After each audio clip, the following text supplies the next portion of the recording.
जय श्री हरि। ओम नमो भगवते वासुदेवाय। आप सभी भक्तों का दिन शुभ और मंगलमय हो। आप सभी को पौष पुत्रदा एकादशी व्रत की हार्दिक शुभकामनाएं। प्यारे भक्तों, आज आप सभी श्रवण करेंगे एकादशी व्रत में सुनी जाने वाली श्रीमद् भागवत गीता पाठ की यह अध्याय।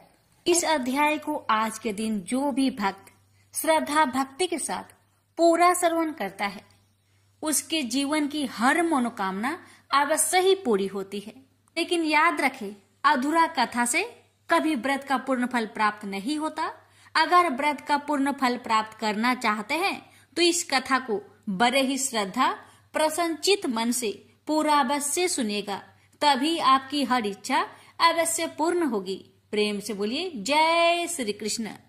हे भगवान जी, आपकी इस कथा को सुनने वाले, कहने वाले और आपके जय जयकार करने वाले सभी भक्तों की हर मनोकामना को पूर्ण करे, जिससे आपकी भक्तों को भला हो। तो आइए प्यारे भक्तों, अपने जीवन के मंगल कामना को करते हुए आज की इस महा पुण्यदायी कथा का श्रवण करते हैं। पहले सुनेंगे गर्भ गीता पाठ। गर्भ गीता पाठ। जो भी प्राणी इस गर्भ गीता का सद्भावना से विचार मनन करता है, वह फिर गर्भ में नहीं आता, उसे मोक्ष प्राप्त होती है। तो आइए प्यारे भक्तगणों, आज पूर्णिमा तिथि पर श्रवण करें श्री गर्भ गीता पाठ। श्री कृष्ण भगवान जी का वचन है, जो प्राणी इस गर्भ गीता का सद्भावना से विचार मनन करता है, सो पुरुष फिर गर्भवास में नहीं आता है। अर्जुन कहते हैं, हे कृष्ण भगवान, यह प्राणी जो गर्भ विषय में आता है, सो किस दोष के कारण आता है? हे प्रभु जी, जब यह जन्मता है तब इसको जरा आदि रोग लगते हैं, फिर मृत्यु होती है। हे स्वामी, वह कौन सा कर्म है जिसके करने से जन्म मरण से रहित होते हैं? श्री भगवान बोले, हे अर्जुन, यह मनुष्य जो है सो आंधा मूर्ख है और संसार के साथ प्रीति करता है। यह पदार्थ मैंने पाया है और वह मैं पाऊंगा, ऐसी चिंता इस प्राणी के मन से उतरती नहीं। 8 पहर माया को ही मांगता है। इन बातों को करके बार बार जन्मता और मरता है। वह गर्भ विषय दुख पाता रहता है। अर्जुन कहने लगे, हे श्री कृष्ण भगवान, यह मन हाथी की नाई है, कृष्णा इसकी शक्ति है। यह मन तो 5 के बस में है, काम, क्रोध, लोभ, मोह और अहंकार। इन 5 में अहंकार बहुत बली है। ये कौन सा यत्न है जिससे मन बस में होए? वैसे ही मन रूपी हाथी को बस में करने के लिए ज्ञान रूपी अंकुश है। अहंकार करने से यह जीवन नरक में पड़ता है। अर्जुन कहते हैं, हे भगवान, जो एक आपके नाम के लिए वन खंड में फिरते हैं, एक वैरागी हुए हैं, एक धर्म करते हैं, इनको कैसे जाने?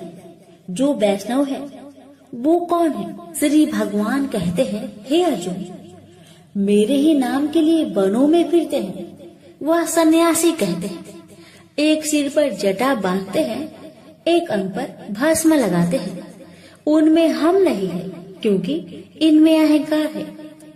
इससे मेरा दर्शन दुर्लभ है। अर्जुन कहते हैं, हे भगवान, वह कौन सा पाप है जिससे स्त्री की मृत्यु हो जाती है? वह कौन सा पाप है जिससे पुत्र मर जाता है? और नपुंसक कौन से पाप से होते हैं? श्री भगवान कहते हैं, हे अर्जुन, जो किसी से कर्जा लेता है और देता नहीं, इस पाप से औरत मरती है। और जो किसी की अमानत रखी हुई बचा लेता है, उनके पुत्र मर जाते हैं। जो किसी का कार्य किसी के गोचर आए पड़े और वह जवानी कहे कि मैं तेरा कार्य सबसे पहले कर दूंगा, जब समय आए उसका कार्य न करे, इस पाप से नपुंसक होता है। यह बड़े पाप है। अर्जुन कहते हैं, हे भगवान, कौन से पाप से मनुष्य सदैव रोगी रहता है? किस पाप से गधे का जन्म पाता है, स्त्री का जन्म तथा टट्टू का जन्म? क्यों कर पाता है और बिल्ली का जन्म किस पाप से होता है? श्री भगवान कहते हैं, अर्जुन, जो भी मनुष्य कन्यादान करते हैं और इस दान में मूल्य लेते हैं वो दोषी हैं। वे मनुष्य सदा रोगी रहते हैं। जो विषय विकार के वास्ते मदिरा पान करते हैं वे टट्टू का जन्म पाते हैं, और जो झूठी गवाही भरते हैं वह औरत का जन्म पाते हैं। जो रसोई बना के पहले आप भोजन कर लेते हैं और पीछे परमेश्वर को अर्पण करते हैं तो वे बिल्ली का जन्म पाती है।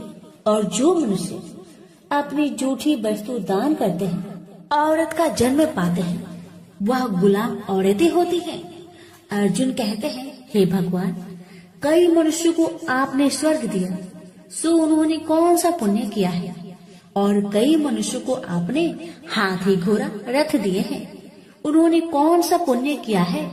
श्री भगवान कहते हैं, हे अर्जुन, जिन्होंने स्वर्ण दान किया है उनको हाथी घोड़े वाहन मिलते हैं। जो परमेश्वर के निमित्त कन्यादान करते हैं सो पुरुष का जन्म पाते हैं। अर्जुन कहते हैं, हे भगवान, जिन पुरुषों के अंदर विचलित शरीर है उन्होंने कौन सा पुण्य किया है? किसी 2 घर के संपत्ति है, कोई विद्वान है, उन्होंने कौन सा पुण्य किया है? श्री भगवान कहते हैं, हे अर्जुन, जिन्होंने अन्न दान किया है उनका सुंदर स्वरूप है। जिन्होंने विद्या दान किया है वह विद्यावान होते हैं। जिन्होंने संतों की सेवा की है वह पुत्रवान होते हैं। अर्जुन कहते हैं, हे भगवान, किसी को धन से प्रीति है, कोई स्त्रियों से प्रीति करते हैं, इसका क्या कारण है? समझाकर कहिए। श्री भगवान कहते हैं, हे अर्जुन, धन और स्त्री सब नाश रूप है, मेरी भक्ति का नाश नहीं है। अर्जुन कहते हैं, हे भगवान, यह राजपाट किस धर्म के करने से मिलता है? विद्या कौन से धर्म करने से मिलती है? श्री भगवान कहते हैं, हे अर्जुन, जो प्राणी काशी जी में निष्काम भक्ति से तप करते हुए देह त्यागते हैं वह राजा होते हैं, और जो गुरु की सेवा करते हैं सो विद्वान होते हैं। अर्जुन कहते हैं, हे भगवान, किसी को धन अचानक बिना किसी परिश्रम से मिलता है, सो उन्होंने कौन सा पुण्य किया है? श्री भगवान कहते हैं, हे अर्जुन, जिन्होंने गुप्त दान किया है उसको धन अचानक मिलता है। जिसने परमेश्वर निमित्त पराया कार्य संवारा है वह मनुष्य रोग से रहित होते हैं। अर्जुन कहते हैं, हे भगवान, कौन सा पाप से अम्ली होते हैं और कौन से पाप से गूंगे होते हैं और कौन से पाप से कुष्ठी होते हैं? श्री भगवान कहते हैं, हे अर्जुन, जो आदमी नीच कुल की स्त्री से गमन करते हैं सो अम्ली होते हैं। जो गुरु से विद्या पढ़कर मुकर जाते हैं सो गूंगे होते हैं। जिन्होंने गौ घात किया है वे कुष्ठी होते हैं। अर्जुन कहते हैं, भगवान, जिस किसी पुरुष के देह में रक्त का विकार होता है वह किस पाप से होता है? और कोई दरिद्र होते हैं, किसी को खरक वायु होती है, और कोई अंधे होते हैं तो कोई पंगुल होते हैं, सो कौन से पाप से रहित होते हैं? और कई स्त्रियां बाल विधवा होती है तो यह किस पाप से होती है? श्री भगवान कहते हैं, हे अर्जुन, तो सदा क्रोधवान रहते हैं उन्हें रक्त विकार होता है। जो मलिन रहते हैं वह सदा दरिद्री होते हैं। जो कुकर्मी ब्राह्मण को दान देते हैं उनकी खरक वायु होती है। जो पराई स्त्री को नंगी देखते हैं, गुरु की पत्नी को कुदृष्टि करते हैं सो अंधे होते हैं। जिसने गुरु और ब्राह्मण को लात मारी है सो लंगड़ा व पंगुल होता है। जो औरत अपने पति को छोड़कर पराये पुरुष से संग करती है सो वह बाल विधवा होती है। अर्जुन कहते हैं, हे भगवान, आप पर ब्रह्मा हो, आपको नमस्कार है। आगे मैं आपको संबंधी जानता था, परंतु अब मैं ईश्वर रूप में जानता हूँ। हे पर ब्रह्मा, गुरु दीक्षा कैसी होती है सो कृपा करके मुझसे कहिए। श्री भगवान कहते हैं, हे अर्जुन, तुम धन्य हो, तुम्हारे माता पिता भी धन्य हैं, जिनके तुम ऐसे पुत्र हो। हे अर्जुन, सारे संसार का गुरु जगन्नाथ विद्या का गुरु काशी, चारों वर्णों का गुरु सन्यासी है। सन्यासी उसको कहते हैं जिन्हें सबका त्याग करके मेरे प्रति मन लगाया है, सो ब्राह्मण जगत गुरु है। हे अर्जुन, यह बात ध्यान देकर सुनने की है। गुरु कैसा करे? जिसने सब इंद्रिया जीती हो, जिसको सब संसार ईश्वर में नजर आता हो और सब जगत से उदास हो। ऐसा गुरु करे जो परमेश्वर को जानने वाला हो और उस गुरु की पूजा सब तरह से करे। हे अर्जुन, जो गुरु काम भक्त होता है और जो प्राणी गुरु की पूजा सब तरह से करे। हे अर्जुन, सो गुरु का भक्त होता है और जो प्राणी गुरु की पूजा सब तरह से करे। हे अर्जुन, जो गुरु का भक्त होता है और जो प्राणी गुरु के सम्मुख होकर भजन करते हैं, उसका भजन करना सफल है। जो गुरु से विमुख है, उनको सप्तग्राम मारे का पाप है। गुरु से विमुख प्राणी दर्शन करने योग्य नहीं होते। जो गृहस्थी संसार में गुरु के बिना है, चांडाल के समान है। जिस तरह मदिरा का भंडार हो, उसमें जो गंगा जल है सो अपवित्र है, इसी तरह गुरु से विमुख का भजन सदा अपवित्र होता है। उसके हाथ का देवता भी नहीं लेते।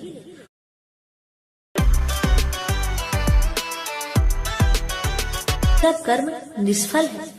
कुकर, सुकर, गंधर्व, काक, ये सब की सब योनि में बड़ी खोटी योनि है। सबसे यह मनुष्य खोटा है जो गुरु नहीं करता। गुरु बिना गति नहीं होती, यह अवश्य नरक को जाएगा। गुरु दीक्षा बिना प्राणी के सब कर्म निष्फल होते हैं।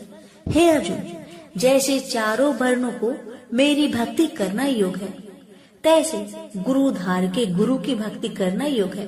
जैसे गंगा नदियों में उत्तम है, सब व्रतों में एकादशी का व्रत श्रेष्ठ है, वैसे हे अर्जुन, शुभ कर्मों में गुरु सेवा उत्तम है। गुरु दीक्षा बिना प्राणी पशु योनि को पाता है। जो धर्म भी करता है सो पशु योनि में फल भोगता है, 84 योनियों में भ्रमता रहता है। अर्जुन कहते हैं, हे श्री कृष्ण, भगवान गुरु दीक्षा क्या वस्तु है? भगवान कहते हैं, अर्जुन, धन्य जन्म है तेरा जिसने यह प्रश्न किया है। तू धन्य है। गुरु दीक्षा के 2 अक्षर हैं, हरिओम। इन अक्षरों को गुरु कहता है। यह चारों वर्णों को अपना श्रेष्ठ है। हे अर्जुन, जो गुरु की सेवा करता है उस पर मेरी प्रसन्नता है। वह 84 से छूट जाएगा, जन्म मरण से रहित हो, नरक नहीं भोगता। गुरु की सेवा करता है, उसको कई अश्वमेध यज्ञ के पुण्य का फल मिलता है। गुरु की सेवा मेरी सेवा है। हे अर्जुन, हमारे तुम्हारे संवाद जो पढ़ेंगे सो गर्भ के दुख से बचेंगे, 84 कट जाएगी। इसी से इस पाठ का नाम गर्भ गीता है। श्री कृष्ण भगवान जी के मुख से अर्जुन ने श्रवण की है। गुरु दीक्षा लेना उत्तम कर्म है। उसका फल है कि नरक से वह 84 से जीव बचा रहता है। भगवान बहुत प्रसन्न होते हैं। प्रेम से बोले श्री कृष्ण भगवान की जय। श्री कृष्ण भगवान बोले, हे पार्थ, जो मुझ में मन लगाकर मेरे में ही आश्रय लेकर योग अभ्यास करते हुए मेरे स्वरूप का संचय रहित पूर्ण ज्ञान प्राप्त होगा, सो सुनो, विज्ञान के सहित वह पूर्ण ज्ञान में तुम्हें सुनाता हूँ, जिसके जानने से तुमको इस लोक में और कुछ जानना शेष न रहेगा। सहस्त्रों मनुष्य में से कोई एक सिद्धि प्राप्त यत्न करता है। उन यत्न करने वाले सिद्धों में से कोई बिरला ही मुझे ठीक जान पड़ता है। पृथ्वी, जल, अग्नि, वायु, आकाश, मन, बुद्धि और अहंकार, यह 8 प्रकार की मेरी प्रकृति माया है। इस प्रकृति को अपरा, अचेतन अर्थात जड़ कहते हैं। और हे महाबाहो, इससे दूसरी प्रकृति चेतन है, जिसने संपूर्ण जगत धारण किया है। इन्हीं प्रकृतियों से सब प्राणी मात्र उत्पन्न होते हैं। ऐसा जानो, यह प्रकृतियां हमसे ही उत्पन्न हुई है। इस तरह सब जगत की उत्पत्ति और प्रलय का कारण मैं ही हूँ। हे धनंजय, जिस प्रकार धागे में मणि पिराई जाती है, उसी भांति यह सब संसार मुझसे परे और कुछ भी नहीं। हे कुंती पुत्र, जल में रस में मैं ही हूँ, चंद्रमा और सूर्य में प्रकाश में मैं ही हूँ, सब वेदों का सार मैं ही हूँ, आकाश में शब्द तथा पुरुष में पौरुष मैं ही हूँ।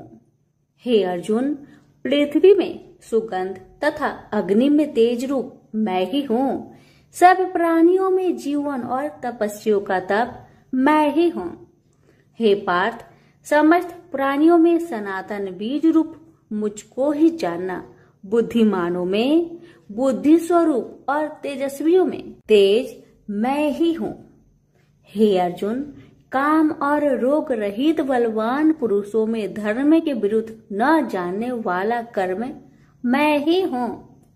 जितने भी स्वास्तिक राजस तामस पदार्थ है, वे सब मुझसे ही उत्पन्न हैं, परंतु उनमें मैं नहीं रहता। ये सब मुझ में है। सत्व रज तम, इन तीनों गुणों के प्रभाव से यह सारा जगत मोहित हो रहा है। इस कारण यह मेरी गुणमयी और दिव्यमयी माया अति दुस्तर है। जो मुझको अनन्य भाव से भजते हैं, वे इस माया को पार कर जाते हैं। हे भारत श्रेष्ठ अर्जुन, 4 प्रकार के जीव मुझको भजते हैं। दुखिया, जिज्ञासु, ऐश्वर्य की कामना करने वाले और ज्ञानी, जिनमें मुझे सदा एकाग्रचित और केवल मेरी भक्ति करने वाले, और ज्ञानी, जिनमें मुझे सदा एकाग्रचित और केवल मेरी भक्ति करने वाले ज्ञानी पुरुष श्रेष्ठ है। क्योंकि मैं ज्ञानी को अत्यंत प्रिय हूँ और वह मुझको प्रिय है। यद्यपि ये सभी भक्त श्रेष्ठ है, तथापि ज्ञानी तो मेरी आत्मा ही है, क्योंकि वह मुझ में ही मन लगाकर मुझको ही सर्वोत्तम गति मान मेरा ही आश्रय ग्रहण करता है। वह ज्ञानी अनेक जन्मों के बाद मुझे पा लेता है। ऐसा महात्मा अति दुर्लभ है, जो सब जगत को वासुदेव में समझे। हे अर्जुन, जो भक्त श्रद्धा पूर्वक जिस जिस देवता का पूजन करना चाहते हैं, उन पुरुषों की उस श्रद्धा को मैं ऋण कर देता हूँ। यह उस श्रद्धा से मुक्त होकर उस देवता की आराधना करता है, फिर उसको मेरे ही रचे हुए काम का फल प्राप्त होते हैं। परंतु उन अल्प बुद्धि वालों का फल नाशवान है। देवताओं की आराधना करने वाले देवताओं को मिलते हैं, और अव्यय, अविनाशी, अच्युतम स्वरूप को न जानकर मंद बुद्धि लोग मुझे अव्यक्त को व्यक्त मानते हैं। मैं योग माया से आच्छादित होने के कारण सबको नहीं दिखता। उसी से मूर्ख लोग अनादि तथा अविनाशी मुझको नहीं जानते। हे अर्जुन, मैं भूत भविष्य और वर्तमान के सभी प्राणियों को ही जानता हूँ, पर मुझे कोई भी नहीं जानता। हे परम तप, इच्छा और देश से उत्पन्न होने वाले सुख दुख आदि धंधों के मोह से जगत के सभी प्राणी भ्रम में फंस जाते हैं। जिन पुण्य आत्माओं के पाप नष्ट हो गए हैं, वह पुरुष दृढ़ मोह से छूटकर दृढ़ निश्चय करके मेरी भक्ति करते हैं, जो आश्रय लेकर जीवन मरण से दूर करने के अर्थ प्रयत्न करते हैं। वे पुरुष ब्रह्मा आत्मज्ञान अपने चित्त को निश्चल रखकर उसका संगम करता है और अंत कारण की समाधि लगाता है, जिस अवस्था में योग अभ्यास के कारण चित्त का वेग रुक रुक कर विषयों से पृथक होने लगता है, और जब शुद्ध अंतःकरण से आत्मा को देखकर आत्मा में ही संतुष्ट होता है, जिस अवस्था में वह अत्यंत सुख जो इंद्रियों द्वारा जाना नहीं जा सकता, वरन केवल बुद्धि से ही जाना जाता है। और जब वह योगी अनुभव करता है, तब आत्मा स्वरूप में स्थिर हो उससे विचलित नहीं होता। इस अवस्था को पाकर फिर और कोई लाभ उसको अच्छा नहीं लगता और जहाँ स्थिर होने पर और कोई बड़ा भारी दुख उसको वहां से चलायमान नहीं कर सकता। इस अवस्था को दुख संयोग वियोग कारक नामक योग जानना हो तो योग निर्विकल्प चित्त से निश्चय करके जानना चाहिए। संकल्प से उत्पन्न होने वाला समस्त कामनाओं को त्याग कर और मन ही मन में सकल इंद्रियों को चारों ओर से रोक रोक कर धैर्य के साथ बुद्धि को अपने अधीन कर धीरे धीरे विषय से दूर हटा ले और भली भांति मन को आत्मा में स्थिर करके किसी वस्तु की इच्छा ना करे और चंचल मन जिधर जिधर जाए उधर से इसको हटाकर आत्मा के बस में करना चाहिए। इस प्रकार शांति चित्त तथा रजोगुण से रहित निष्पाप तथा ब्रह्म स्वरूप योगी को उत्तम सुख प्राप्त होता है। इस रीति से निरंतर योगाभ्यास करने वाला योगी समस्त पापों से छूटकर सहज ही उस परम सुख को पा लेता है जो ब्रह्म के संयोग से प्राप्त होता है। जिसका मन योग में स्थिर हो गया है उसकी दृष्टि भी सर्वत्र समान हो जाती है और वह सब प्राणियों में अपने को और अपने में सब प्राणियों को देखता है। जो सब प्राणियों में मुझको और मुझ में सब प्राणियों को देखता है। मैं उससे अलग नहीं रहता और मुझसे वह अलग नहीं रहता। जो अभेद भाव से रहता है सब प्राणियों में स्थिर हो मेरा मनन करता है वह योगी चाहे जिस अवस्था में रहे मुझ में मिल जाता है। हे अर्जुन, जो समस्त प्राणियों के दुख सुख के समान समझता है और सबको समान देखता है वही श्रेष्ठ योगी है। अर्जुन बोले, हे मधुसूदन, आपने जो योग बताया कि सबको अपने ही समान देखे सो मन के चंचल होने के कारण मैं उसको अपने में दृढ़ स्थिर नहीं देखता हूँ। हे श्री कृष्ण, यह चंचल मन बड़ा ही हठी पराक्रमी और दृढ़ है। इसको अपने अधीन रखना तो मुझे वायु को बांध रखने के समान ही प्रतीत होता है। श्री कृष्ण भगवान ने कहा, हे महाबाहो, इसमें संदेह कि मन अति चंचल है तो भी हे कुंती पुत्र, अभ्यास और वैराग्य से इसे बस में किया जा सकता है। जिसका मन बस में नहीं उसको योग अति दुर्लभ है। अर्जुन ने कहा, हे श्री कृष्ण, जिसमें श्रद्धा तो है पर योग प्राप्त करने में सफल नहीं हुआ है और जिसका चित्त योग से विचलित हो गया है वह योग सिद्धि न पाने से किस गति को प्राप्त होता है। श्री कृष्ण बोले, हे अर्जुन, उसका यहाँ नाश नहीं होगा पर परलोक में भी नहीं होगा क्योंकि उत्तम कर्म करने वाले किसी मनुष्य की दुर्गति नहीं होती। वह योग में असफल मनुष्य बहुत दिनों तक पुण्यवानों को प्राप्त होने वाले लोकों में वास करता है और फिर वहां से किसी पवित्र और धनवान मनुष्य घर में आकर जन्म लेता है। इस प्रकार का जन्म पाना भी इस लोक में बड़ा दुर्लभ है। हे कुरुनंदन, यह योगियों के बस में जन्म लेकर पूर्व जन्म की बुद्धि संस्कार अर्थात आत्मज्ञान को पाता है और उससे अधिक सिद्धि के लिए यत्न करता हूँ। पूर्व जन्म में किए योग अभ्यास के बल में अनेक विघ्नों को पड़ने पर भी यह मोक्ष को प्राप्त होता है। योग की केवल इच्छा ही हो तो पुरुष शब्द ब्रह्म के परे जा पहुँचता है। जो बड़े परिश्रम और यत्न से योग अभ्यास करता है वह पापों से छूट मोक्ष को पाता है।